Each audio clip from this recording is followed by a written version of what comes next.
Here we're going to review stream, classwork, people, and grades.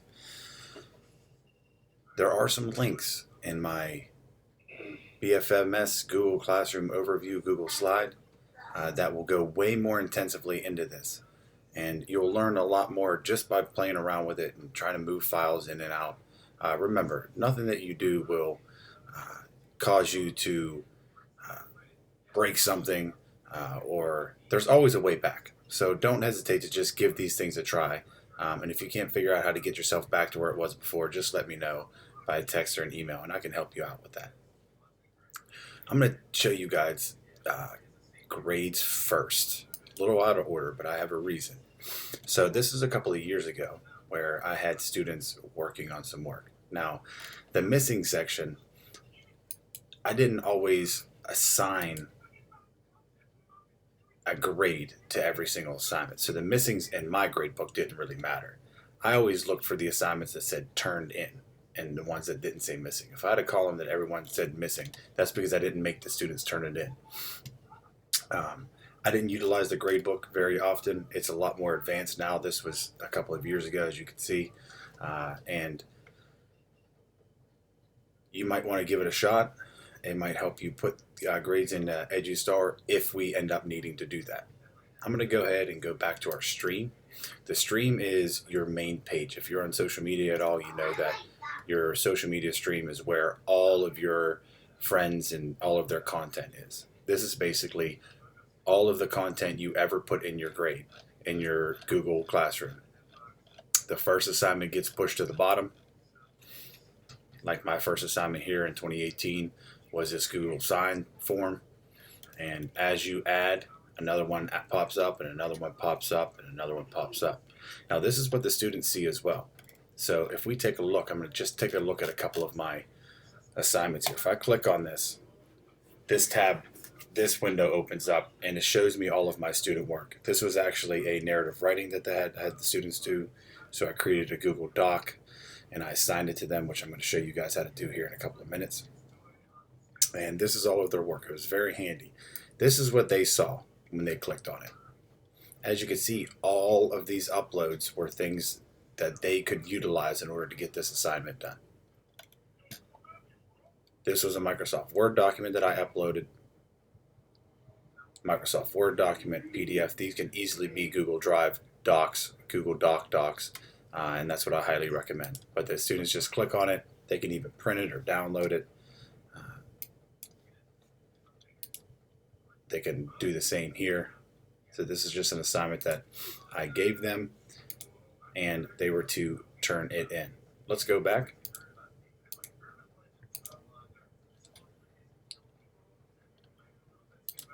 Another one here was a document that I uploaded. It was a Google Doc vocabulary review. And the students, I created it and I shared it with them, which I'll show you how to do here. But this is a very important aspect of Google Classroom. You always got to think is how are the students going to show what they know? Just posting a bunch of papers and PDFs isn't enough. What are they going to be doing? You're going to be using Google Drive for that, Google Docs for that. That's where your classwork comes in. That's where you add everything for the most part. You go to create, and this allows you to create so many different assignments, quiz assignments, questions, materials. I'm going to show you assignments because I think that's what you're going to use the most. If you go to Classwork and click assignment, let me go to my test class.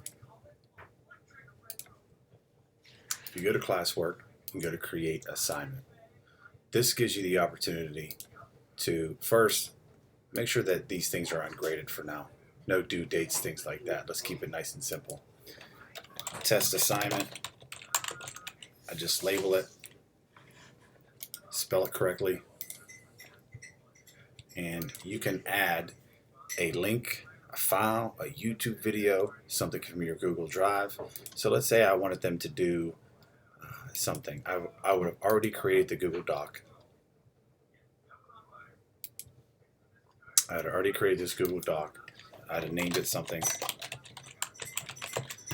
And maybe this is a list of questions for the students, and they answer them. Maybe it looks like this, and the directions say,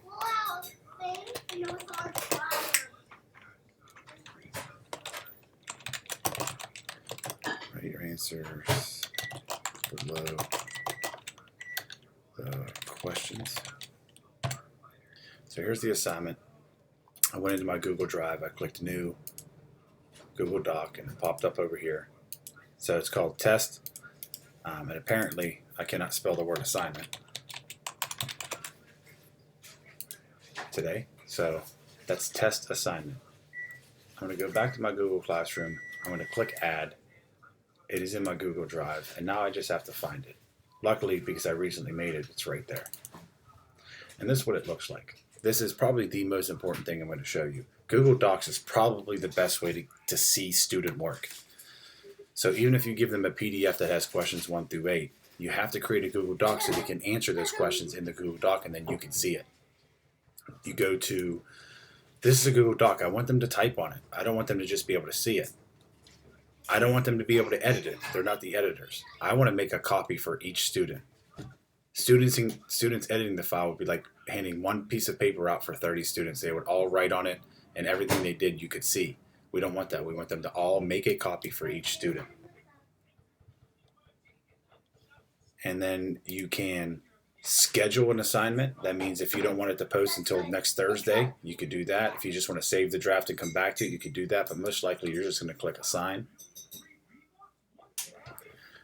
It's loading here. So if we go to our stream, our assignment is right there. The students are going to click on that assignment. They're going to go to instructions. They're going to start working on that.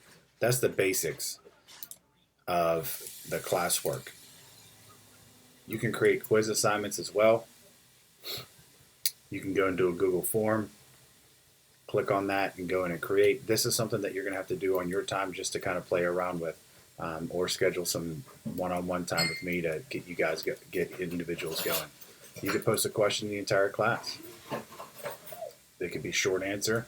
We're going to ungrade it, and when all of the students answer, you're going to get all of those answers within Google Drive.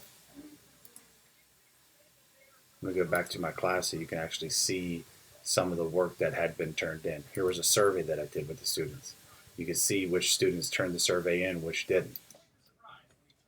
Here are the instructions. This was the Google Form sign-in. So it's a very effective way to get questions out there. We go to classwork. People is the big thing. What I have done is I have created for you guys a document, and I think it's really going to work out for sure for you guys. I know many of you are struggling with, how to not have to email or add 1 or 2 people at a time. So I created this list of emails here, and you could just kind of copy and paste into your people here. So let's say you don't have any students, but you teach all 6th grade students. You can go here, highlight the 6th grade students. It's going to scroll because there's 140 or something of them. And scroll down while I'm holding the mouse in. I'm going to right click, I'm going to copy it. I'm going to go back to people. And the students, all I have to do now is right click and paste, and all of those students, all 140 of them are going to be added or invited at once. Now it is a little bit different if you have some of the 6th graders or some of the 7th graders or some of the 8th graders.